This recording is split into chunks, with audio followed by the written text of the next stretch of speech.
program pendidikan. Tiap orang sejak lahir tidak terpisahkan dari manusia lain, khususnya dari orang tua dan lebih khusus lagi dari ibu yang melahirkannya. Sejak saat itu, si bayi telah melakukan hubungan dengan orang lain, terutama dengan ibunya dan dengan anggota keluarga yang lainnya. Meskipun masih sepihak, artinya dari orang-orang yang lebih tua terhadap dirinya, hubungan sosial itu telah terjadi. Tanpa hubungan sosial dan bantuan dari anggota keluarga lain, terutama dari ibunya, si bayi tidak berdaya, tidak akan tumbuh berkembang menjadi manusia dewasa. Selanjutnya, dalam pertumbuhan jasmani dan perkembangan rohani sesuai dengan penambahan umur, pengenalan serta pengalaman seseorang atau si bayi terhadap kehidupan masyarakat di sekitarnya semakin berkembang dan meluas. Pengenalan manusia di luar dirinya tidak hanya terbatas pada orang-orang dalam keluarga, melainkan meliputi teman sepermainan, para tetangga, warga kampung, dan demikian seterusnya. Hubungan sosial yang dialami makin meluas. Dari pengalaman pengenalan dan hubungan sosial tersebut, dalam diri seseorang akan tumbuh pengetahuan tentang seluk-beluk hidup bermasyarakat, berkenaan dengan kebutuhan tertentu, sifat-sifat orang lain, tempat yang pernah dikunjungi, hal-hal yang baik dan buruk, hal-hal yang salah dan yang benar dalam hidup bermasyarakat. Pengetahuan yang melekat pada diri seseorang tersebut, termasuk yang melekat pada diri kita masing-masing, dapat dirangkum sebagai pengetahuan sosial. Kelahiran kita manusia yang kemudian diikuti oleh hubungan, pergaulan, penjelajahan, pemenuhan kebutuhan, dan lain-lain sebagainya yang dialami dalam kehidupan di masyarakat serta bermasyarakat telah membentuk pengetahuan dalam diri kita masing-masing. Dengan perkataan lain, dalam diri tiap orang tidak terkecuali dengan kadar yang berbeda, baik kuantitatif maupun kualitatif, telah terbina pengetahuan sosial. Hanya tentu saja berkenaan dengan namanya sangat tergantung pada pernah sekolah atau tidak.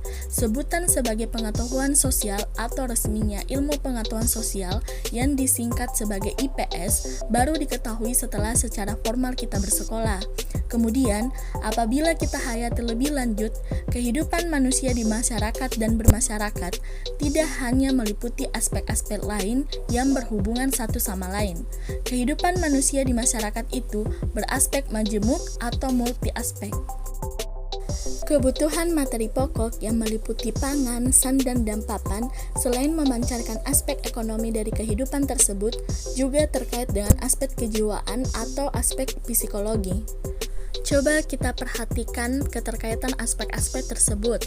Sebagai contoh, kita amati dan hayati kehidupan sehari-hari serta pengalaman kita masing-masing. Kebutuhan hidup manusia sebagai anggota masyarakat tidak hanya terbatas pada kebutuhan ekonomi, melainkan juga meliputi kebutuhan penambahan pengetahuan dan ilmu. Tanpa menambah pengetahuan dan ilmu, kehidupan kita di masyarakat akan tersisihkan, dalam arti terdesak oleh orang lain yang lebih tinggi pengetahuan dan ilmunya.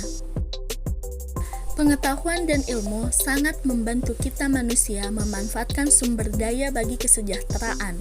Oleh karena itu, pengetahuan dan ilmu mengembangkan teknologi yang membantu kita meningkatkan kesejahteraan tadi.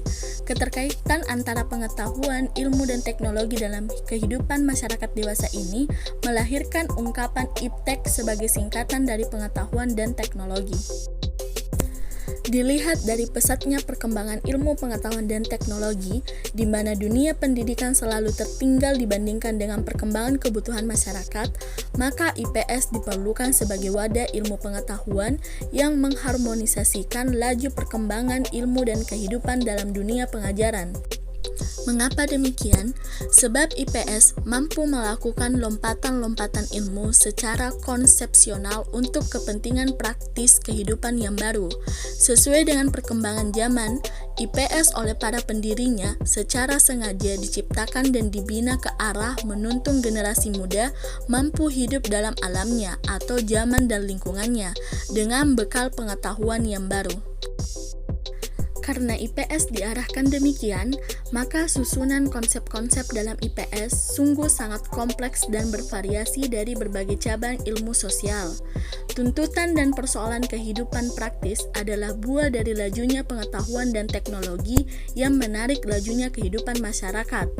Oleh sebab itu, IPS mau tak mau harus berorientasi pada perkembangan ilmu pengetahuan dan teknologi tersebut. Demikianlah sekedar gambaran yang melatar belakangi eksistensinya pelajaran IPS di negara kita. Keberhasilan pengajaran sangat tergantung kepada ketepatan pilihan dan susunan dari konsep-konsep IPS, pendekatan, orientasi program, dan pengajarannya, serta tingkat inovatifnya para guru IPS itu sendiri. 1. Hakikat IPS.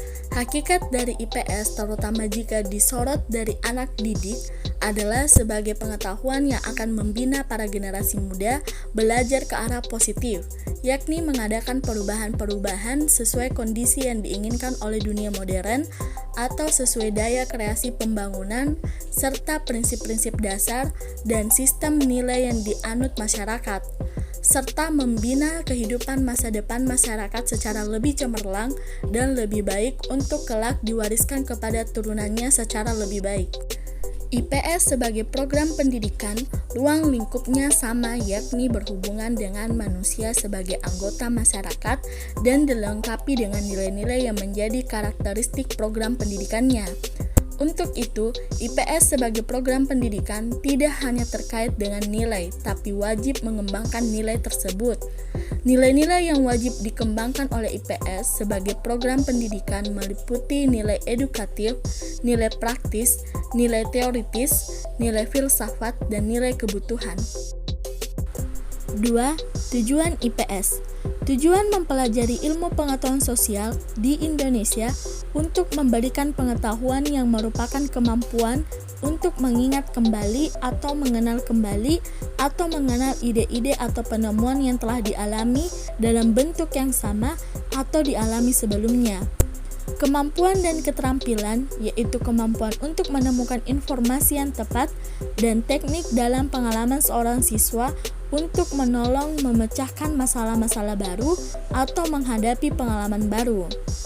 Tujuan yang bersifat efektif berupa pengembangan sikap-sikap, pengertian-pengertian, dan nilai-nilai yang akan meningkatkan pola hidup demokratis dan menolong siswa mengembangkan filsafat hidupnya.